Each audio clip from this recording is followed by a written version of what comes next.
Salut à tous et bienvenue sur Osmosis. Aujourd'hui, c'est jeu de rôle avec des amis.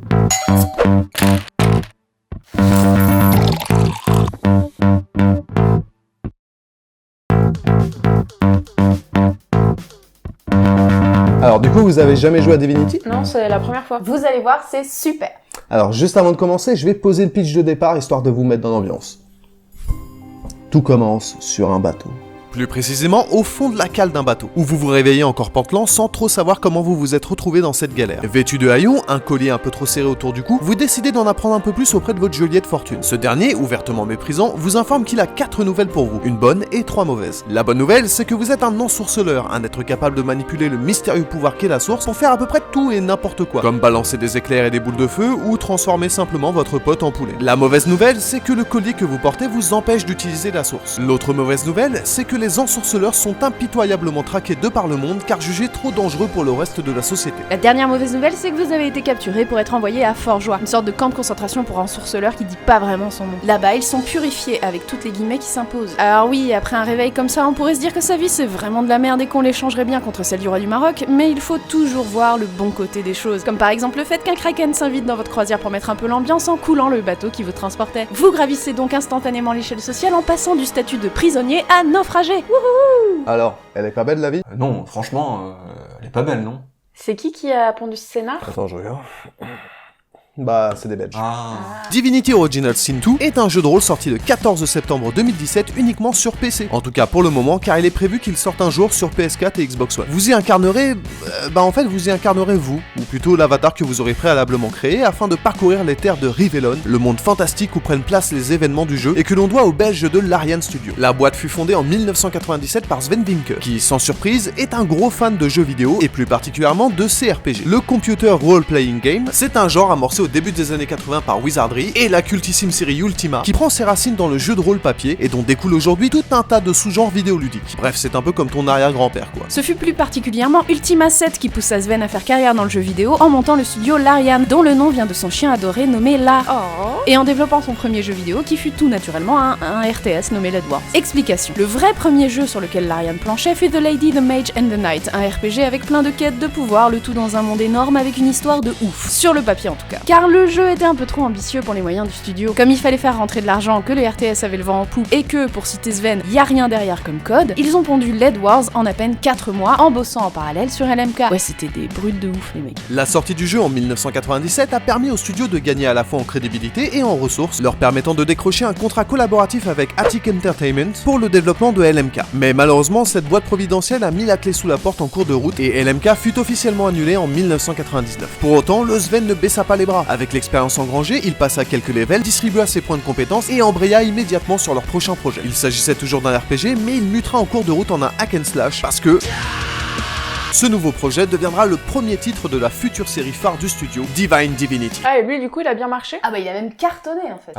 Ouais, il a fait des bonnes ventes, il a même été classé jeu de l'année par certains sites. Bref, Divine Divinity a permis à Larian de se faire sa place dans le cœur des amateurs de hack and slash et de RPG. La suite directe de Divine Divinity, à savoir Beyond Divinity, a connu un succès plus modeste lors de sa sortie en 2004. En 2009, Divinity 2 Ego Draconis marqua l'arrivée de la série sur console sous forme d'un action RPG, lui permettant au passage de toucher un nouveau public. Après la sortie de l'extension Flames of Vengeance pour Divinity 2 en 2010, Sven était insatisfait. Faut dire que depuis la fondation de Larian, Sven n'avait toujours pas créé le jeu de rôle qui lui tenait à cœur, celui qui aurait un système de progression quasi parfait, un univers immense et riche, des combats tactiques et fun, du multijoueur, bref, THE RPG qui les gouvernerait tous, et qui ferait honneur à son jeu fétiche Ultima 7 au passage. Alors certes, avec 13 ans de service et 4 jeux reconnus au compteur, l'équipe n'avait pas chômé, mais à chaque projet, la vision initiale était peu à peu dévoyée sous la pression des éditeurs d'alors et les obligations du sacro-saint marché pour espérer vendre ton beefsteak. Ironiquement, ce sont ces considérations bassement capitalistes qui sont indirectement à l'origine des 2 futurs jeux du studio, dont le super RPG rêvé par Sven. En 2010, l'éditeur avec lequel travaillait Larian sentait que le public était plutôt chaud pour un jeu de vampire et conseilla donc à Sven de réfléchir dessus. Il coucha ses idées sur papier lors d'un trajet vers une énième réunion marketing. Un RPG prenant pour thème les vampires dans un univers steampunk, en vue du dessus, non linéaire, proposant un système de dialogue façon cinématique impliquant de multiples embranchements pour l'histoire. Le jeu proposerait des batailles stratégiques à grande échelle impliquant des paquet d'ennemis ainsi que la possibilité d'utiliser l'environnement et les éléments à son avantage. En plus de ça, le héros pourrait effectuer des recherches pour améliorer son équipement et ses compétences, et le tout pourrait se jouer en coop. Et c'est à partir de ce mini brainstorming que les graines des 2 futurs projets du studio furent plantées. À commencer par Divinity Dragon Commander, un jeu plutôt atypique sorti en 2013, mixant de l'aventure, de la gestion façon wargame, de la stratégie en temps réel et du shoot à dos de dragon. Un mélange qui a su séduire les joueurs lors de sa sortie et permis à Larian de gagner un peu plus en notoriété. Mais c'est évidemment le second projet qui a propulsé le studio sous le feu des projecteurs. En fait, on est même sûr que beaucoup d'entre vous n'avaient jamais entendu parler de Larian ou de la série Divinity avant la sortie en 2014 du fameux RPG dont Sven rêvait tant, Original Sin. Fort d'une campagne Kickstarter dépassant toutes les attentes du studio, Original Sin fut considéré comme un hommage moderne au CRPG de la grande époque, avec sa vue isométrique, ses combats tactiques au tour par tour et sa profusion de dialogues à choix et conséquences multiples. De plus, Larian put introduire un mode multijoueur coopératif qui fut largement salué par les critiques. Et la sortie du jeu sur console en 2015 permit de toucher avec succès un public qui n'était pas forcément friand du genre. Car au final, et c'est Sven qui le dit lui-même, Original Sin c'est comme une partie de jeu de rôle papier avec un excellent maître de jeu. Et d'ailleurs, tant qu'on est dedans, vous connaissez l'origine des jeux de rôle? Non.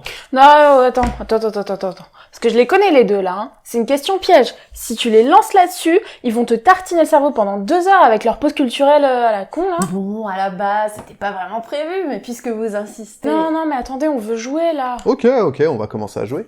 Mais d'abord, fais un jet d'initiative. Oh putain. Ok. Ah. Vas-y, passe devant.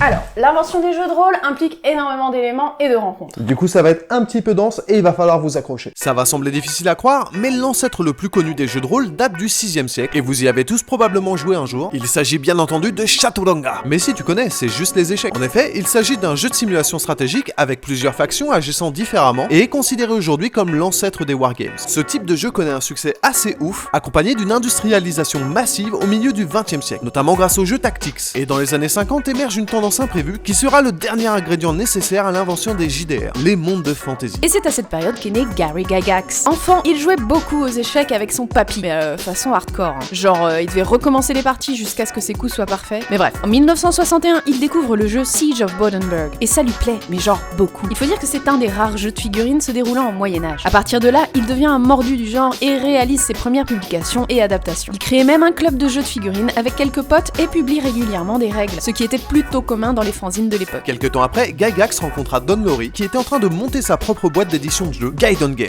Le courant passe plutôt bien entre les deux hommes et Gygax accepte de lui fournir des règles à publier. C'est ainsi que Chainmail vit le jour en 1971 et apporta 2 innovations majeures. La possibilité de gérer un héros de manière individuelle et donc de réaliser des combats en 1 contre 1, et le supplément fantasy qui permettait de balancer des sorts et combattre des monstres. Déjà avec Chainmail, on n'est plus très loin de Donjons et Dragons. Mais on va laisser Gary ici et s'intéresser à Dave Arneson et Dave Weasley. Dans les années 60, le jeune étudiant David Weasley redécouvre un jeu de stratégie du 19e siècle. Et avec lui, le principe d'arbitre tout-puissant capable d'intervenir dans la partie. Le jeu devient super populaire parmi son groupe d'amis, si bien qu'il décide de créer une version du jeu augmentée qui aboutira à un tout nouveau jeu appelé Braunstein. Il décide alors d'ajouter au jeu de stratégie la possibilité de choisir un personnage à incarner qui possède ses propres objectifs. Rien que ça, c'est assez énorme comme concept. Ça s'inscrit d'ailleurs très bien dans la mouvance sociale des années 60 qui estime que chaque individu a son importance au sein d'un groupe, et ce peu importe son statut. Ainsi, dans Braunstein, il ne s'agit pas forcément d'incarner des dignitaires de l'armée, mais également des notables civils, tels que le maire, l'instituteur ou encore le banquier, ce qui permettait de penser au-delà de la pure stratégie militaire. Le résultat? Oh, un sacré foutoir. Les joueurs se sont mis à prendre des décisions imprévues, à faire des associations secrètes, à se lancer des duels, si bien que le pauvre Dave ajoutait des règles à la volée, et à vrai dire, il pensa que son jeu était vraiment pourri. Mais ce ne fut pas le cas des joueurs qui avaient adoré le concept, et ils lui réclamèrent toujours plus de nouvelles sessions. Dave Arneson, de son côté, a grandi en jouant à Gettysburg, et comme les autres joueurs, il commença assez vite à ajouter, modifier et inventer des règles pour expérimenter. Il aimait également pas mal le théâtre, et jouait souvent lors de reconstitutions historiques à l'université. Plus tard, il jouera à Braunstein avec Weasley, et commencera sérieusement à s'impliquer dans la communauté des wargames. Et au détour d'une convention, il rencontre Gary Gygax. Évidemment, ils deviennent de vrais bros et créent un jeu à 6 mains qu'ils appelleront Don't Give Up the Ship, un wargame qui alterne entre bataille navale et terrestre. Tels des gérants de start-up tout émoustillés après une intense session de coworking, ils font publier les règles chez leurs copains Gaidon. En 1971, Arneson décide de reprendre plusieurs éléments d'autres jeux en transposant les batailles au Moyen-Âge pour créer un nouveau jeu du nom de Blackmoor. On y retrouve les dernières règles de combat éditées pour Chainmail,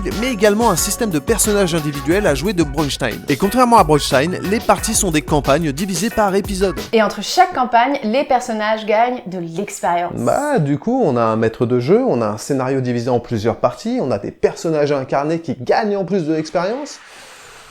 Arneson présente son bébé aux autres qui décident de collaborer tous ensemble sur les règles étendues. Ce gros projet portera le nom de The Fantasy Game et aboutira en 72. Gygax commence à réaliser des tests auprès des joueurs, enrichissant à chaque fois les versions, et au passage en cherchant des noms pour le futur jeu. Swords and Spells, Men and Magic, Treasures and Trolls, mais c'est finalement Dungeons and Dragons qui fut adopté. Les éditions Gaiden connaissent alors une période difficile et l'édition finale des règles du jeu fut un peu compliquée. Heureusement, parmi les joueurs et testeurs, plusieurs acceptèrent de fonder une entreprise pour permettre la diffusion des règles, entreprise qu'ils appelèrent TSR. Mais comme le crowdfunding n'existait pas encore, les compères rament pour financer leur projet. Heureusement, un certain Brian Bloom rejoint la société avec les fonds manquants et la première version commerciale de Donjons et Dragons voit le jour le 1er janvier 1974. Il s'agissait de 3 livres dans un boîtier qui était vendu $10. Et c'était un sacré coup de poker, car $10 de l'époque, c'est $45 actuellement. Et en plein choc pétrolier, alors qu'ils pouvaient pas faire de pub, avec un jeu totalement innovant et qui demande une initiation, je veux dire, c'est chaud. Pour autant, de convention en convention, de fanzine en fanzine, d'aventure en aventure, de train en train, de port en port, la notoriété de Donjons et Dragons grandit. Si les 1000 premières boîtes vendues en janvier 1974 ont été assemblées à la main, l'industrialisation prend assez vite la suite au vu des chiffres de vente, et en quelques années, les unités vendues se comptent par millions. Franchement, l'impact de ce jeu est juste phénoménal. Et il a pas juste marqué le monde du jeu, mais carrément toute notre culture. On est en 1983 et les New York Times annoncent que Donjons et Dragons sera le jeu de la décennie. Un jeu d'un genre tout nouveau qui mélange imagination, stratégie, hasard et aventure. L'industrie en est complètement chamboulée. Et ça va bien plus loin puisque le jeu comme les univers fantasy sont petit à petit assimilés dans la culture populaire. Michael Widger va plus loin et remarque que les joueurs les plus captivés par Donjons et Dragons à l'époque étaient souvent très intéressés par les technologies informatiques, les comics, la littérature ou encore la science-fiction. Avec le temps, ils formaient naturellement des communautés qui seront petit à petit surnommées les geeks. Malheureusement, le JDR commence à être boudé du grand public dans les années 90, et aujourd'hui encore ça reste quand même un loisir d'initié. Mais sinueusement, les rôlistes ont porté leur culture parallèle, leur façon de raconter des histoires collectives, l'importance de l'individuel au sein du groupe, et en ont imprégné notre société actuelle. Mais son spectre d'influence est bien plus vaste, puisque le système de jeu en lui-même a fait évoluer les livres-jeux et d'autres techniques narratives, les procédés de psychothérapie et évidemment les jeux vidéo. Depuis le début du 21e siècle, ça va même plus loin puisqu'on s'intéresse même au développement personnel et social lié aux jeux de rôle, grâce entre autres aux travaux de Nicolas Dodwick, Marie Musset et Rémi Tiber, qu'on vous mettra en description. Et histoire de terminer sur une note vidéoludique, on se permet de mentionner le travail d'Antoine Cholet qui lui s'intéresse à l'apprentissage de compétences managériales chez les joueurs de MMORPG. Ah, et on a fait exprès de vous esquiver les Christine Boutin de l'époque, qui pensaient que le jeu de rôle c'était satanique. Mais si ça vous intéresse, il y a notre poteau Geek Librairie qui a fait une vidéo spécialement sur le sujet.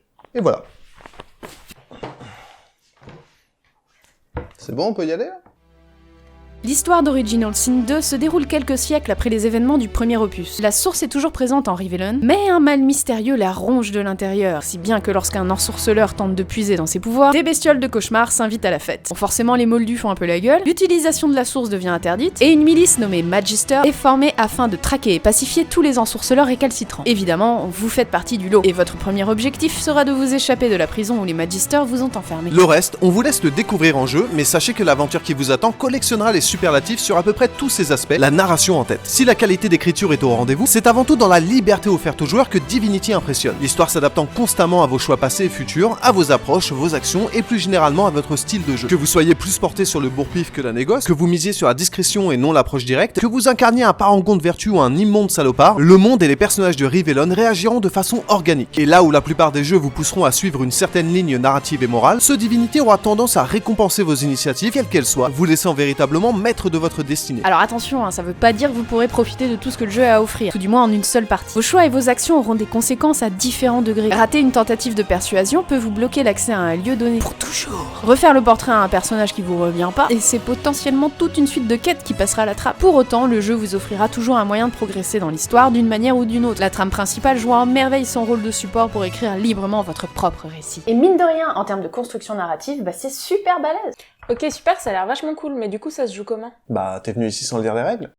Déjà, pour commencer, vous choisissez votre niveau de difficulté parmi 4 disponibles. Explorateur est réservé aux joueurs voulant avant tout profiter de l'histoire sans trop se casser les dents sur les combats, leur difficulté étant revue à la baisse. Classique est l'expérience telle que voulue par les développeurs, tandis que Tacticien s'adresse aux joueurs aimant leur combat relevé. Et Honorable, c'est le mode hardcore tendance masochiste. Même difficulté que pour Tacticien, mais un seul emplacement de sauvegarde est disponible et en cas de défaite, votre sauvegarde est simplement supprimée. Ouais, c'est violent, mais au moins il y en a pour tous les goûts. Une fois votre choix effectué, il faut créer son perso, comme dans tout bon RPG qui se respecte. Vous lui choisissez une tronche, une race parmi les 5 proposées, composé et définissez ses attributs en distribuant les traditionnels points dans les statistiques de force, dextérité, intelligence et tu connais la suite. En plus de ça, vous lui attribuez quelques compétences de départ, divisées en plusieurs classes bien distinctes, certaines classiques comme guerrier, archer, pyro, et d'autres un peu plus atypiques comme le polymorphe permettant d'obtenir des attributs d'animaux, un peu comme dans les animorphes. Pour finir, vous aurez à choisir quelques traits de caractère qui définiront un peu plus votre personnage et lui donnera accès à des choix de dialogue supplémentaires durant vos conversations avec les habitants de Rivellon. Le jeu vous proposera également des archétypes prêts à l'emploi pour chacune des races sous la forme de personnages disposant de leur propre histoire et d'une personnalité bien trempée. Et même si vous décidez de vous créer un avatar de toute pièce, vous pourrez par la suite rencontrer ces protagonistes et les recruter pour vous accompagner dans l'aventure. Cela vous permettra de profiter de leur quête personnelle, de nouvelles options de dialogue et tout simplement de leur compagnie. Vos acolytes de fortune n'hésitant pas à intervenir régulièrement pour commenter vos actions. Évidemment, l'écriture de ses compagnons a bénéficié du même soin apporté au reste du jeu et il justifie à eux seuls de recommencer une nouvelle partie pour profiter au maximum de chacun d'entre eux, votre groupe ne pouvant contenir que 4 personnages. Une fois votre bande constituée, Rivellon vous tendra les bras. Le monde est vaste et contient son lot d'épreuves, les personnages avec qui interagir sont nombreux, votre épopée s'annonce ardue et il ne faudra pas hésiter à sortir des sentiers battus pour découvrir de nouveaux lieux et obtenir de nouvelles quêtes. Au fil de votre progression, vous gagnerez de l'expérience et des niveaux supplémentaires, améliorant votre personnage et vous donnant l'occasion de distribuer de nouveaux points d'attribut. Du coup là-dessus, on est sur du RPG plutôt classique, où votre groupe accumulera de plus en plus d'expérience, d'équipements et de compétences pour affronter à peu près tout ce qui se dressera sur votre chemin. Au passage, sachez qu'à partir du 2e chapitre du jeu, vous aurez la possibilité de redistribuer tous vos points d'attribut à volonté et sans aucune contrepartie via l'utilisation d'un miroir magique. Là encore, on retrouve la volonté des développeurs de vous offrir toute latitude sur le développement de votre personnage, et ça concerne également les combats. Ah, la bagarre, enfin. Parce que le blabla c'est bien sympa 2 minutes, mais moi j'ai envie de taper des trucs là. Alors là, mon gars, tu vas être servi. Parce qu'il y a plein de trucs à dire dessus. Avec la narration, les combats d'Original Sin 2 sont sans conteste l'un des plus gros points forts du jeu. Ils adoptent un système de tour par tour où chaque combattant dispose de points d'action à dépenser, les mouvements, attaques ou compétences demandant un certain nombre de ces points pour être exécutés. Si le but sera toujours de vider la barre de vie de vos adversaires pour les terrasser, Divinity se démarque encore une fois en introduisant une jauge d'armure physique et magique. Protégeant des dégâts éponymes, ces jauges agissent comme une couche de protection supplémentaire que vous devrez briser avant de pouvoir infliger des dégâts directs. Mais elles agissent également comme un rempart contre les altérations d'état, telles que poison, cécité ou paralysie. Explication. Dans la plupart des RPG, en lançant un sort d'altération, vous avez une certaine chance d'infliger l'état voulu, le pourcentage de réussite étant basé généralement sur votre niveau de maîtrise. Cette mécanique est ici remplacée par ce fameux système d'armure physique et magique. Il vous faudra donc dans un premier temps détruire complètement cette protection pour espérer par exemple empoisonner le personnage ciblé. En contrepartie, une fois l'armure réduite à 0, l'ennemi sera dès lors complètement vulnérable et chopera à coup sûr la moindre petite crasse que vous lui infligerez. Fini donc les coups de Trafalgar, ce changement plus que bienvenu apporte une couche stratégique supplémentaire aux affrontements. Et si ces mécaniques assuraient de base une certaine profondeur tactique, la prise en compte de l'environnement et surtout la synergie entre les différents effets élémentaires enrichissent considérablement les combats du jeu. Ainsi, vous pouvez par exemple utiliser un sort de glace pour geler une surface au sol, pouvant provoquer la chute des ennemis la traversant, ce qui est toujours bien fandard quand ça arrive, enfin, sauf à nous. Mais ce n'est pas fini. En balançant un sort de feu sur cette surface, elle dégèlera et laissera place à une flaque d'eau, flaque que vous pourrez alors électrifier en lançant un sort d'éclair ou transformer en nuage de vapeur en lançant un nouveau sort de feu. Il existe ainsi des dizaines de combinaisons possibles entre les éléments, transformant chaque champ de bataille en un véritable petit laboratoire d'expérimentation destiné aux plus créatifs d'entre vous. Alors après, je vais pas m'étendre sur les dizaines de compétences que tu peux trouver en jeu, le système de slot de mémoire... L'artisanat, l'instrument de musique que tu choisis à la création de ton personnage et qui s'ajoute à la bande originale à chaque fois que tu tues un ennemi. Ouais, super, ok, on a compris. Donc l'histoire déchire, les combats sont super, c'est waouh, ok, est-ce qu'on peut commencer? D'ailleurs, au début, comment ça se passe? On est tous ensemble, on est tous copains. Alors, vous le savez maintenant, si on vous présente un jeu, c'est parce qu'il y a de la coop dedans. Et on essaie de vous expliquer comment la coop est intégrée et surtout qu'est-ce qu'elle apporte au jeu. Et si on a adoré jouer à Divinity en coopération, quand il a fallu trouver qu'est-ce qui nous a fait kiffer dedans, on s'est retrouvé un petit peu embêté. On va dès lors tenter de vous expliquer pourquoi, mais d'abord petite présentation de la coop. Divinity Original Sin 2 est jouable jusqu'à 2 en local et jusqu'à 4 en ligne. Il est même possible de jouer à 2 joueurs en écran splitté et d'inviter 2 autres joueurs en ligne. Un pote peut vous rejoindre à n'importe quel moment de la partie, prenant par défaut le contrôle de l'un des personnages du groupe, mais il est possible de changer l'attribution des personnages comme vous le souhaitez. Une fois le personnage attribué à l'autre joueur, vous n'avez plus aucun contrôle dessus, aussi bien pour les mouvements que pour la gestion de son inventaire, de ses compétences et de son évolution. En gros, votre pote obtient la même liberté d'action que vous et peut même suivre son propre chemin si l'envie lui en dit. Dans Original Sin 2, il n'y a techniquement rien qui force vos compagnons à jouer en mode coopératif. En fait, votre pote peut tout à fait jouer de manière compétitive en s'accaparant le meilleur butin, en choisissant une voie totalement opposée à la vôtre pour résoudre une quête, ou simplement en volant un objet pour le placer discrètement dans votre inventaire afin de vous faire porter le chapeau. On vous l'a dit, le monde de Rivellon Rivellon est organique, et l'attitude de ses habitants sera gérée indépendamment pour chacun des personnages de votre compagnie. Ainsi, un membre de votre groupe peut très bien se retrouver en prison suite à un acte délictueux, sans que cela affecte vos propres relations avec les gardes locaux. Ainsi, dans le cas où l'un des joueurs battant la campagne se retrouve confronté à l'ennemi, cela n'affectera pas son comparse qui sera resté en ville pour faire des emplettes. Mieux encore, le citadin pourra tout à fait rejoindre le combat en cours de route en s'approchant du champ de bataille, le jeu intégrant son personnage à la rixe de manière fluide, passant dès lors en mode tour par tour. Une prouesse technique déjà présente dans le premier Original Sin et qu'on trouve toujours aussi impressionnante tant elle est bien pensée et naturelle à l'usage. Au final, et comme pour tout le reste du jeu, le mot d'ordre du mode coop de ce Divinity, c'est encore une fois la liberté. Bah c'est super cool, non? C'est quoi le problème? Bah c'est pas vraiment un problème en fait, c'est juste... c'est une question d'honnêteté intellectuelle. C'est un honnêteté intellectuelle. C'est bien une expression d'islamo-gauchiesse. Pourquoi islamo tout de suite? C'est quoi? C'est ma tête qui... Enfin, on continue ou... Non.